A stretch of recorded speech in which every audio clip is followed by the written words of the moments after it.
आप सा दोनों जहां में नजर आया ही नहीं, क्योंकि अल्लाह ने कोई और बनाया ही नहीं।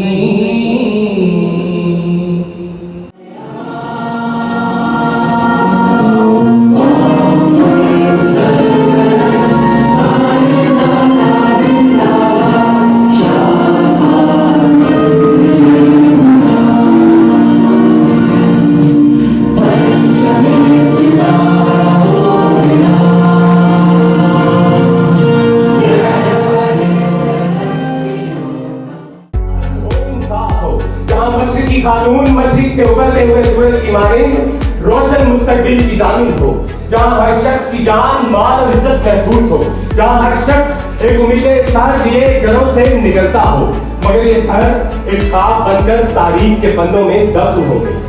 कि मैं जहाँ जिंदा हूँ ये वो शहर तो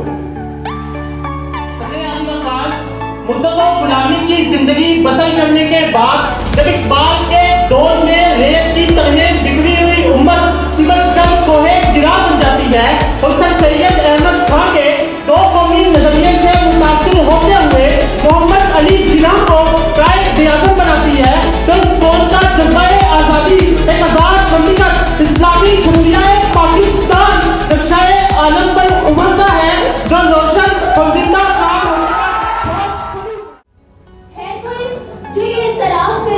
कि हमारे होठों पर खामोशी का साया है और हमारे दिलों में यजीदे वक्त का खौफ तारी है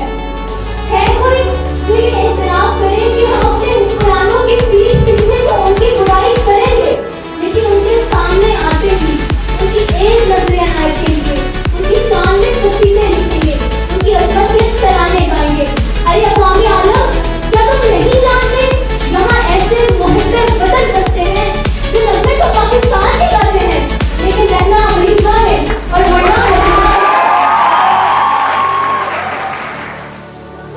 अपने ही घोंसलों में मौत की वादी में उतर गए।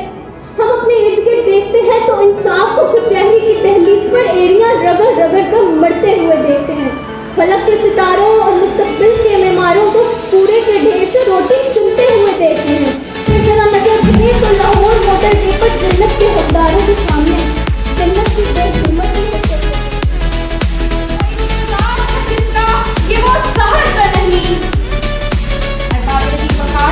अतीत तन लम्हे कब मेरे हरीफ मुकर्रम मज़कूरा उन्वान के हक में बड़ी शतोमत से गुफ्तगू फरमाते हुए मेरे पत्ते अजीज के वजूद से अज़मत और वक़ार की कुबा उतारते हुए इसे दागदार कर रहे थे, लेकिन मैं इनसे मुत्तफिक नहीं और इनके पेश किए गए फरसूदा दलाइल से इख्तिलाफ करती हूँ। हुवेदा अजब ने ज़ख्म पन्हा करके छोड़ूंगा, लहू रो रो के महफिल को गुलिस्तान करके छोड़ूंगा, दिखा दूंगा मुझे भी सूरत याना हैरान कोई पूछने वाला नहीं, इखलाकियात का जनाजा निकल चुका मगर कोई पूछने वाला नहीं, इंसानियत तो दम तोड़ चुकी मगर कोई पूछने वाला नहीं, हर गुनगुनाते गवाहों को जिंदा जला दिया जाता है मगर कोई पूछने वाला नहीं, इंसान मारते मासूमों को गोलियों से निगू किया जाता है मगर कोई पूछने वाला नहीं, हवस के पुजारी रोज नन्ही गलियों को मसल देते हैं मगर कोई पूछने वाला नहीं, कि ला इलाहा इल्लल्लाह के देश में किस तरह हसीन पर अलविया ही अलविया पाक जमीन पर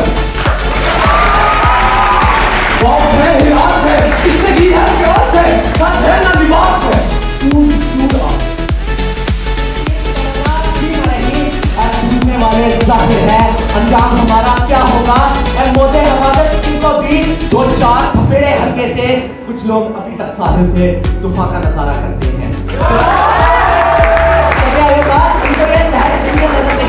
क्योंकि इनका शुमार पाकिस्तान की 25 करोड़ आवाम में से उन 5% मुनाफियात तबके में होता है, जिनमें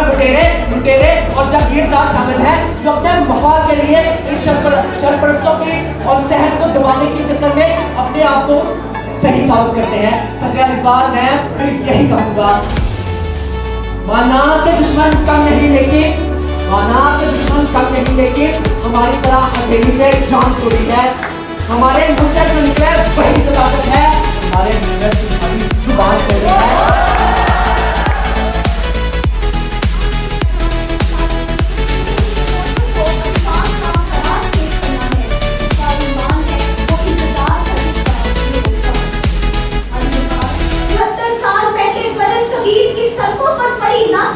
बहनों की लुटती हुई किस्मतें, माँ की आंखों की नाउम्मीदें, चीख कर दुनिया को ये पैगाम दे रही थी कि आजादी हमारा हक है। कि अचानक ये आफतें आसमानों से टकराने लगी, मंजर बदलने लगा। 14 अगस्त 1947 को लाहौर की लुटती हुई आवाज, पाकिस्तान बन गया, हम आजाद हुए, पाकिस्तान बन गया। मगर उम्मीदों का इंतजार पर आज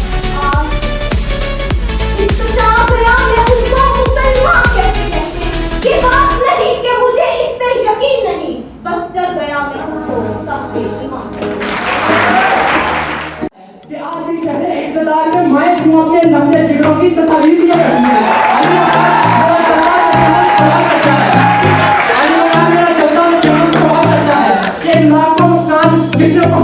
मेरे चौथा ने जन्म सवाल करता है, दरामदाता और बरामदात की आड़ में मुल्क कौन लूटता रहा। आज मुकाम मेरा चौथा ने जन्म सवाल करता है कि आइन की धज्जियां उड़ाने वाले कौन हैं। आज मुकाम इस एवान से यही सलाह आती है कि वो इंतजार कर जिसका ये मैं चाहता नहीं, ये वो चाहता नहीं जिसकी आरज़ू में है। चले तो यार तुम्हें जाएगी कहीं ना कहीं, चले तो यार तुम्हें जाएगी कहीं ना कहीं।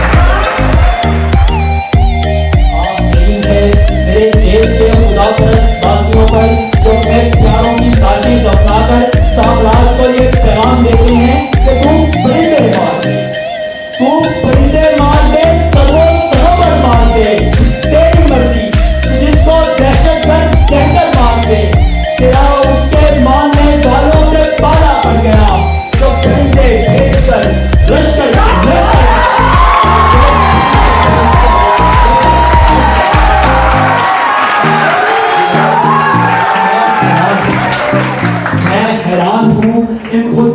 की सोच पर मेरी कौम के हजारों नगीनों को फरामोश करके मेरी कौम के जवानों को मायूसी बेच रहे हैं। कोई केवल नहीं, यहाँ जंजीर अदल की झिंकार किसी बेवा की टूटी हुई चूड़ियों में गुम हो जाती है कि जिसका सुहाग किसी अंधी गोली की भीड़ चढ़ गया। यहाँ माओ की बेनूर आंखें हैं, यहाँ आरज़ुएं मचलती हैं, यहाँ अरमान सुलगते हैं, यहाँ ईमान दिखता है, यहाँ इंसान दिखता है।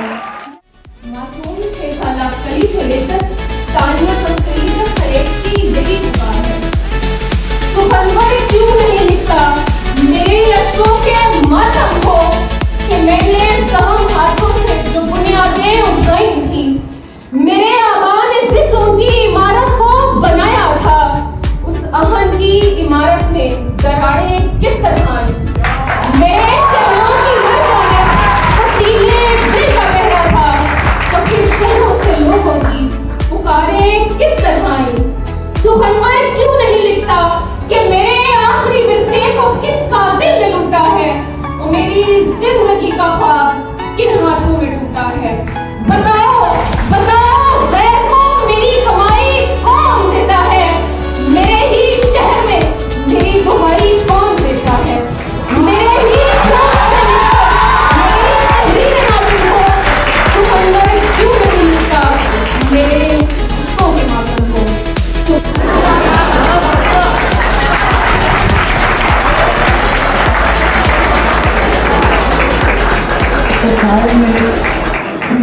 शायर ने इस मकाम पे ला के सामईन को कंफ्यूज कर दिया है कि ये जो शहर है ये उससे अच्छी भी हो सकती है, हो सकता है उससे अच्छी हो, और ये भी नहीं बताया